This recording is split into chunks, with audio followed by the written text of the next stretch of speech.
Quand je danse, par exemple, au milieu d'une foule, je me sens libre et connecté avec toutes les personnes autour de moi. Salut, moi c'est Serrat, je viens de Marseille, je suis barman. Et à côté, je suis organisateur de soirée. Je travaillais en boîte de nuit et j'ai kiffé en fait l'ambiance de la house au début. Et après, j'ai vite dérivé sur tout ce qui est soirée techno parce que ça fait maintenant 5 ans que je suis basé sur Marseille et que j'en fais énormément. Et maintenant, on a ouvert notre collectif depuis maintenant 1 an, bientôt. Alors, on a un collectif de art techno, trance et un peu d'indus. Au début, ils étaient 4 DJ. Maintenant, on n'est plus que 3. Et on fait pas mal de soirées dans différents lieux sur Marseille.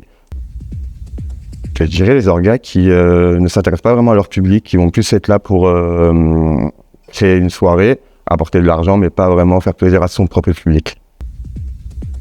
Faire attention à tout ce qui est, on va dire, à la possession de drogue dans les soirées, faire attention que son public aime la soirée au niveau de la line-up et en fonction du public qui peut venir.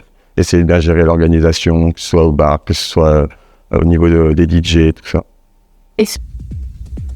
L'autogestion, le respect de soi et des autres et toujours faire attention à ce qu'on peut dire ou ce qu'on peut faire, ce type de privé, de toxique.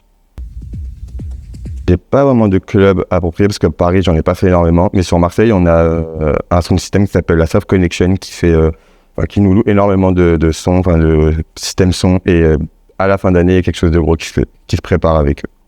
J'ai fait le Kit Kat à Berlin, que j'ai adoré, l'ambiance et tout, un peu queer et assez libéré, on va dire. Mais sinon, c'est tout. Quand je danse, par exemple, au milieu d'une foule, je me sens libre et connecté avec toutes les personnes autour de moi.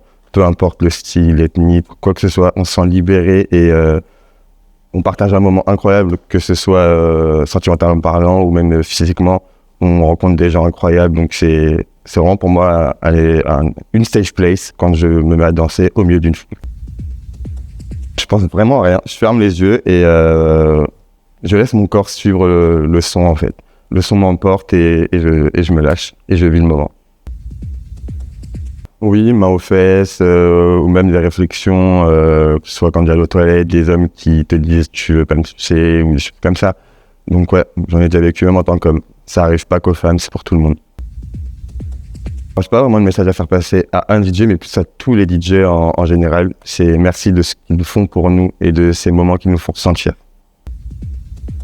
Je suis pour ce genre de choses, je trouve ça cool, juste je ne comprends pas le but de faire venir des photographes dans ce genre de soirée, car à Marseille par exemple on en a, et des gens se permettent du coup de venir sous d'une tenue où ils se sentent libérés, et ils n'ont pas vraiment envie que certaines personnes ou leur famille ou même d'autres personnes de la vie quotidienne le voient, et souvent les photographes nous prennent en photo dans ces moments-là, et on n'a pas vraiment envie. Quand on voit nos photos, nos vidéos, c'est qu'on se dit on va pas être filmé, et ces moments-là ils vont être privés, intimes, et au final non.